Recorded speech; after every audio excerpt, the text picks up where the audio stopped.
Olá, muito boa noite para todo mundo. Tocando a boiada, revendo a companheirada, conhecendo gente e levando a lida e a vida em frente.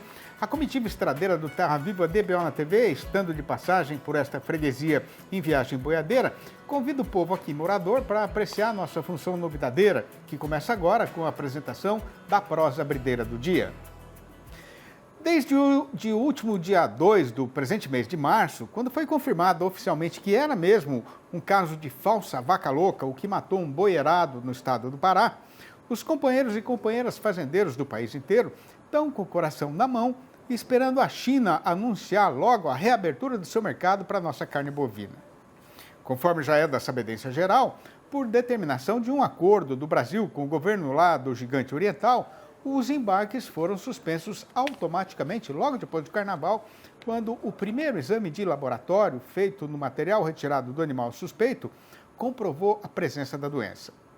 Pois então, enquanto a gente se veste de paciência para esperar a decisão chinesa, o caso é de aproveitar o tempo para fazer uma reflexão e tirar uma conclusão a respeito da situação atual e do que deveria ser feito à frente, né? A primeira questão a ser levada em consideração é que, diferentemente do que aconteceu em ocasiões passadas, o comunicado oficial do Brasil sobre o fato acontecido foi recebido com serenidade pela comunidade internacional e o mercado não desandou nem saiu da normalidade.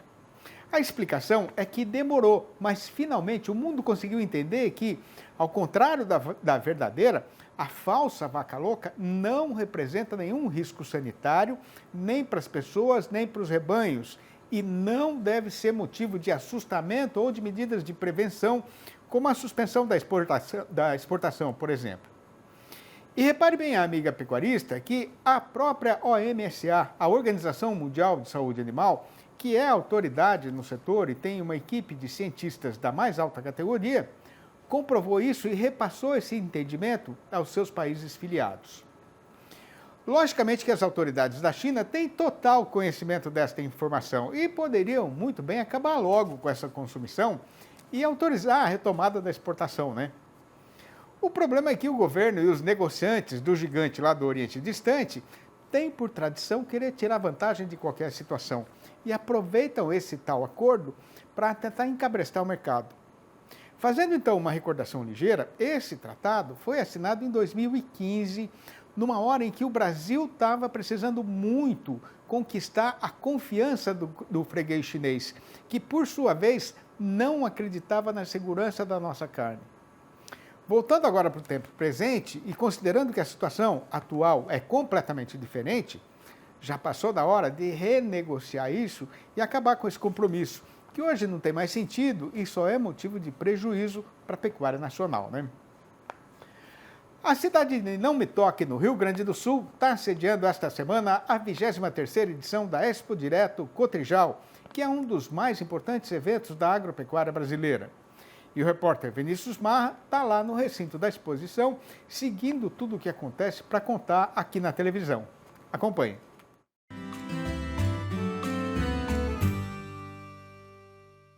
A gente vem falando aqui durante a semana, né, que a pecuária, né, vem ganhando cada vez mais destaque aqui também na feira. Hoje de manhã teve o Fórum Estadual do Leite e outras atividades voltadas para a pecuária. E para falar um pouquinho mais desse crescimento, né, e dessa preocupação com a pecuária, tanto de leite quanto de corte, né, e os cuidados que os produtores rurais devem ter, nós convidamos aqui, claro, uma mulher para falar com a gente hoje, a Eliana Jeremia. A Eliana, ela é especialista em desenvolvimento de mercado da Mosaic Fertilizantes. Eliana, primeiro quero parabenizar pelo seu dia, que seja um dia muito especial, cada vez mais sempre especial para vocês. Muito obrigado e, claro, né, parabenizar todas as mulheres aí do agro, mulheres guerreiras que trazem desenvolvimento para o setor e estão mostrando aí que o potencial da mulher no agronegócio é imenso e contribuindo cada vez mais com o crescimento desse setor. Há uma mudança de visão, né, do pecuarista também sobre a preocupação com a pastagem, né? Com certeza. A pecuária, de modo geral, seja ela de leite ou corte, ela vem se desenvolvendo cada vez mais. E assim como as culturas agrícolas, a gente está sempre muito preocupado em desenvolver tecnologias que venham a agregar, contribuir com a qualidade e saúde do solo, fertilidade dessas plantas, porque se eu consigo nutrir melhor uma planta forrageira, ela vai se desenvolver de uma maneira muito mais eficiente, ela precisa ser tratada como uma cultura que tem um potencial de produção específico, a colheita dela é uma colheita diferente, por exemplo, de uma cultura de grão, então ela precisa ser tratada, cultivada de uma maneira específica. E então, nada mais coerente do que trabalhar produtos que venham a suprir essas necessidades, nutrindo essas plantas de maneira eficiente, e isso vai se converter em maior produção de leite, maior ganho em arroba, melhor acabamento da carcaça. Esses cuidados todos, eles podem melhorar esses desempenhos em quantos por cento, assim, Eliana? Com certeza. A gente tem trabalhado aí no mercado com as tecnologias e a gente tem visto aí aumento de produção, por exemplo, em arroba por hectare, aumentos significativos de 20 até 30 arrobas. Então, você trabalhando a cultura de uma maneira mais específica, você também vai ter um resultado mais satisfatório. Rendimento de carcaça em torno de 50% melhor comparado a um sistema um sistema convencional, e também na pecuária de leite. E vale lembrar, que são produtos tanto para pastagem como também para as cultivares que são destinadas à conservação. Feno, pré-secado, silagens no geral. Para a pecuária de leite, por exemplo, tem aí aumentos de 4 a 5 mil quilos por hectare a mais de matéria seca, e com essa melhoria tanto nutricional, a gente melhora o valor bromatológico dessas plantas e reverte também em melhor produção de leite. Ganhos aí acima de 3 mil litros a mais por hectare. Da porteira da ramada até a entrada da fazenda medianeira, a distância, bem contada, é correspondente exatamente à metade da jornada a ser cumprida no transporte desta boiada. E com esta primeira parte já vencida, a gente faz aqui uma parada ligeira para retomar em instantes a nossa lida marchadeira. Aguarde. Conforme já é da sabedência geral dos companheiros e companheiras fazendeiros, o povo todo da pecuária brasileira vai ter de se vestir de paciência para conseguir esperar a China tomar a decisão de reabrir a porteira do seu mercado para a nossa carne bovina, que ninguém tem nem ideia de quanto tempo ainda pode demorar. Por outro lado, aqui no nosso próprio terreiro, a negociação já está querendo voltar para o seu roteiro costumeiro, porque o trabalhador brasileiro está recebendo o dinheiro minguado do salário, e o resultado é que o açougueiro já está vendo um ligeiro aumento do movimento no balcão do seu estabelecimento. Pois então, para adquirir perfeito entendimento a respeito do rumo que o carretão está pegando no eito, a gente vai ter a satisfação, mais uma vez, de esticar uma prosa com a engenheira agrônoma Jéssica Olivier, analista da Scott Consultoria, que está em Bebedouro, aqui no interior paulista. Mas a Jéssica vai participar do programa nesse dia especial, não só para falar do mercado, mas também para receber os nossos cumprimentos pelo Dia Internacional da Mulher e os nossos agradecimentos pela extraordinária contribuição de todas as mulheres da pecuária brasileira. Para nós aqui do Terra Viva DBO na TV, o papel da mulher em todas as áreas de atividade, não só na produção e na economia, sempre foi de importância fundamental para o engrandecimento da humanidade e deveria ser lembrado e celebrado em todos os dias do calendário, com reconhecimento, com respeito, com igualdade de oportunidades e com justiça no tratamento. Boa noite, Jéssica, parabéns, seja muito bem-vinda. Boa noite, Sidney, é um prazer estar aqui nesse dia, principalmente por ser o Dia das Mulheres, representando aí todas as mulheres desse Brasil, não só do agro, mas de todos os setores também, e em especial as minhas colegas aqui da Scott Consultoria. Muito bom, parabéns. Ô, Jéssica, o que é que foi que mudou depois da confirmação oficial de que foi mesmo um caso de falsa vaca louca o que aconteceu lá no Pará, hein? Olha, Sidney, sinceramente nada mudou até o momento. A gente tem ainda um mercado bastante estagnado, principalmente na praça pecuária paulista, e as exportações para a China continuam embargadas. Agora, quando é que a China vai autorizar a retomada das exportações daqui para lá, hein, Jéssica? Pergunta boa essa, né? Esse é um mistério que todo mundo está querendo saber, né? A China, a gente teve reunião com eles, com alguns representantes ontem. Até o momento nada foi nos passado, então ainda não acabou esse período de embargo. Algumas pessoas falam aí que até o final dessa semana pode voltar, mas outras também comentam sobre a ida do presidente até a China no final desse mês. Então, a gente fica nessa dubiedade aí no mercado, esperando que volte o mais cedo possível, mas talvez só voltará realmente no final do mês. Então, vamos ficar aí de olho aberto para as próximas notícias. Ô, Jéssica, a gente tem alguma ideia aí de qual é atualmente a situação dos estoques de carne bovina lá da China? Olha, quanto aos estoques chineses, a gente acredita que tenha dado uma enxugada. A gente teve a questão do Ano Novo Lunar recentemente, final de janeiro, então isso faz com que as festividades deem essa enxugada na questão dos estoques, e também tem a questão da política zero que está por fim lá no país, e isso também acaba movimentando mais a economia do país. Então, isso tudo ajuda para que o escoamento dessa carne seja mais, vamos dizer assim, mais efetivo e que esses estoques tenham uma enxugada. Então, é até um dos motivos que a gente acredita que a China não deve ficar tanto tempo, como foi em 2021, fora das compras. Ô, Jéssica, além da China, né, como é que foi que o mercado internacional, em geral, recebeu a confirmação da falsa vaca louca aqui no Brasil? Quanto ao restante dos países, nós tivemos embargos parciais ou totais de 4 países. A Rússia embargou animais acima de 3 meses, carne, né, de animais acima de 30 meses, provenientes do Pará. E nós tivemos também o Irã, Jordânia e Tailândia suspendendo totalmente as exportações de carne bovina do Brasil.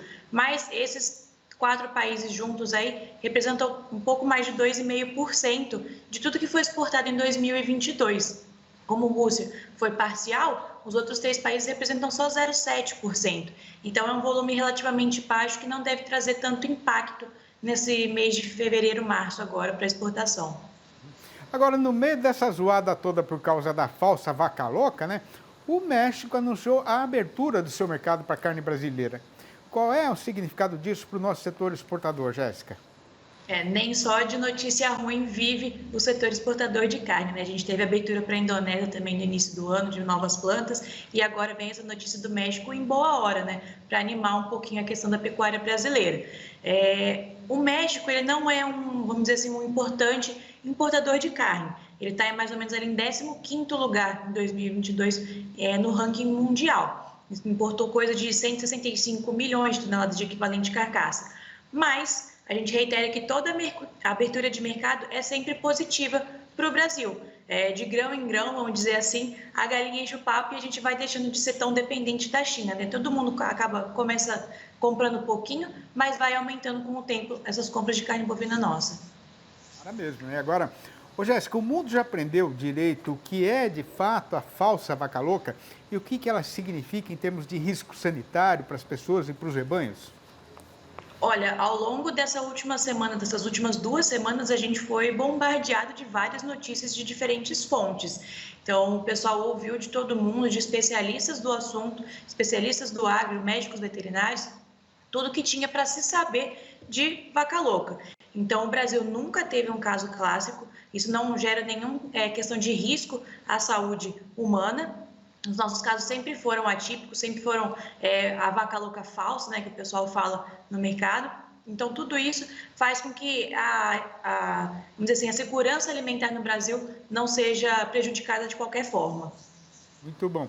Bom, mudando um pouco o rumo da prosa, Jéssica, qual é hoje a situação do nosso mercado do boi gordo, falando assim no geral do país inteiro?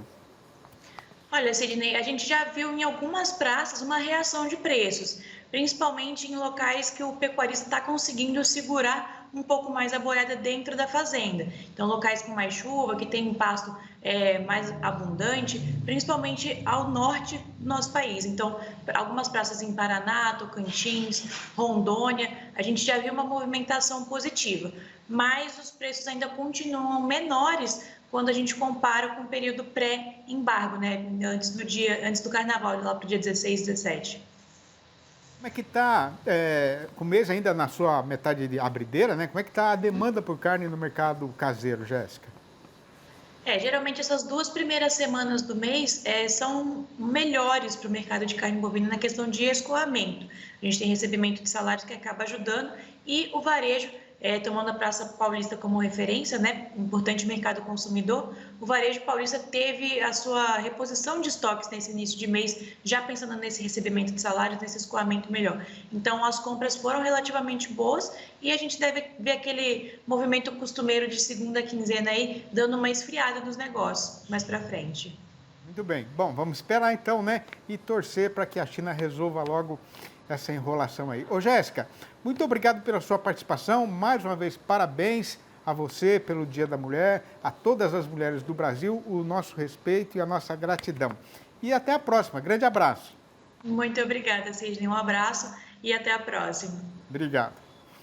Visitando o Retiro do Taboado, em serviço de escolha e seleção de um lote de garrote mestiçado, a comitiva já inspecionou mais da metade do gado que está aqui para ser olhado. E antes de deixar a peonada muito cansada, a hora é aconselhada para se fazer uma parada ligeira. E quando essa lida inspecionadeira for retomada e a gente voltar para o eito, a nossa conversa vai ser a respeito do mercado do boi gordo, que tem hoje a seguinte manchete anunciadeira. A China ainda não reabriu a sua porteira para a carne bovina brasileira, mas a novidade é que o governo do gigante lá do Oriente Distante está manifestando boa vontade para resolver logo a situação. E o resultado foi que na nossa Praça Boiadeira, o carretão já está de novo embicado na subida da ribanceira. O Terra Viva DBO na TV volta num instante só. Aguarde.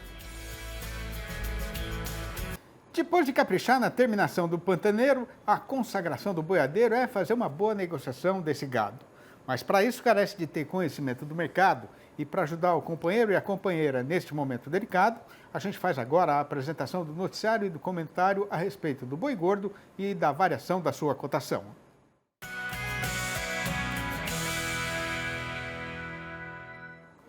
Antes de passar na peneira o caso acontecido na nossa Praça Boiadeira, é necessário e carecido deixar esclarecido que ainda não está na hora de soltar rojão e fazer comemoração. Mas é verdade verdadeira mesmo que o carretão já está de novo embicado na subida do estradão. A explicação é que a comunidade internacional em geral e a China de maneira especial estão demonstrando perfeito entendimento dos esclarecimentos do governo brasileiro a respeito do caso de falsa vaca louca registrado no Pará. E com isso o vento já está mudando de lado no mercado. Pois então o companheiro e a companheira fazendeiros que já roeram a unha inteira de tanta ansiedade, fiquem informados de que a novidade que tem para ser contada é que, nesta terça-feira, dia 6, as autoridades sanitárias brasileiras fizeram uma reunião virtual com os dirigentes do gigante oriental para discutir tecnicamente a questão. A boa notícia foi que, depois de escutarem com atenção tudo o que foi falado pelo pessoal do nosso lado, os técnicos chineses disseram que estavam satisfeitos em relação ao que foi feito para controlar e esclarecer a situação. Melhor ainda do que isso foi que eles agradeceram e dispensaram o governo brasileiro de mandar uma comitiva de especialistas no assunto para ir pessoalmente lá para o outro lado do mundo para fazer mais reunião e repetir a mesma falação do que os cientistas chineses já estão cansados de saber. Acontece que, pelo acordo entre os dois países sobre o enfrentamento da vaca louca, seria obrigação do Brasil mandar uma delegação assim lá para Pequim. E essa dispensa pode ser uma indicação de que eles não vão demorar para reabrir a porteira para a carne brasileira. Mas enquanto espera esta definição, repare a companheira fazendeira que, além de 4 países que estavam comprando muito pouco da gente, ninguém mais da nossa freguesia decretou alguma proibição de entrada da nossa mercadoria. E muito pelo contrário, né? Justamente quando o nosso setor pecuário estava padecendo debaixo desta consumição, o México anunciou a abertura do seu mercado para o produto brasileiro, o que significa não só um possível aumento na quantidade a ser exportada, mas também um importante reconhecimento da qualidade e da segurança da nossa produção. No balanço do dia da Scott Consultoria foram apuradas mudanças nas cotações em 12 das 32 regiões pesquisadas do Brasil inteiro, sendo que a arroba subiu em 8 dessas praças e caiu só em 4. No norte das Minas Gerais, a alta foi geral, com o boi indo para R$ 241,50 e a vaca para R$ 231,50, a prazo e livre do fundo rural. No norte do Tocantins, o macho avançou para R$ 233,50 e a fêmea para R$ 212. Em Campo Grande, a capital de Mato Grosso do Sul, a vaca melhorou para R$ 238,50. Em Dourados, O macho pulou para R$ 261 e a fêmea para R$ 241,50. Em Cuiabá, capital de Mato Grosso, o boi aumentou para R$ 238,50. No sudoeste do estado, o macho encareceu para R$ 241,50 e a fêmea para R$ 226,50. Mas no norte do estado, o boi foi rebaixado para R$ 236,50. Em Goiânia, capital do Goiás, a vaca piorou para R$ 231,50. Já no sul goiano, a fêmea subiu para R$ 226,50. A mesma coisa aconteceu com o boi de Marabá, no Pará, que já está custando igualmente R$ 226,50. Nas Alagoas, o mercado foi para o lado contrário, com o machado cortando o preço do macho para R$ 278 e o da fêmea para R$ 268. E no sul da Bahia, o boi desandou para R$ 246,50. No tempo da mocidade, eu tive um alazão tostado, ganhador de carreira, mas isso ficou no passado porque era uma vaidade passageira, que não tinha nenhuma utilidade verdadeira. E hoje não vejo mais vantagem de apostar corrida. Para mim, um cavalo, para ser bom, tem de ser firme na lida e companheiro na viagem e na vida. Porque sem ele eu me perco nos trieiros e no tempo. Sou mais lento e não posso acompanhar o vento. E não tenho as suas asas para poder voltar para casa. Foi desse jeito, contando pedacinhos da nossa vida e da nossa lida de todo dia em forma de poesia, que eu fiz os 4 livros da minha série Versinhos de Caipira, nascidos com a intenção de ser uma celebração da legítima cultura sertaneja brasileira. Não tem para vender nas livrarias, e se o companheiro e a companheira boiadeiros ou não gostaram e quiserem saber como fazer para comprar um exemplar ou logo a coleção inteira, podem falar diretamente comigo. O meu telefone é o 11 98224 1807. 11 98224 1807. O e-mail é sidneymascio@uol.com.br e eu também estou lá no Facebook. Pois então, terminando mais uma função sempre daquele nosso jeito, com alegria e satisfação, a gente vai deixando o eito para levar a nossa cantoria para outras freguesias. Mas na despedida já fica prometida a volta do Terra Viva DBO na TV para amanhã, às 6h30 da manhã e às 7h25 da noite. Um abraço para todo mundo e até lá então.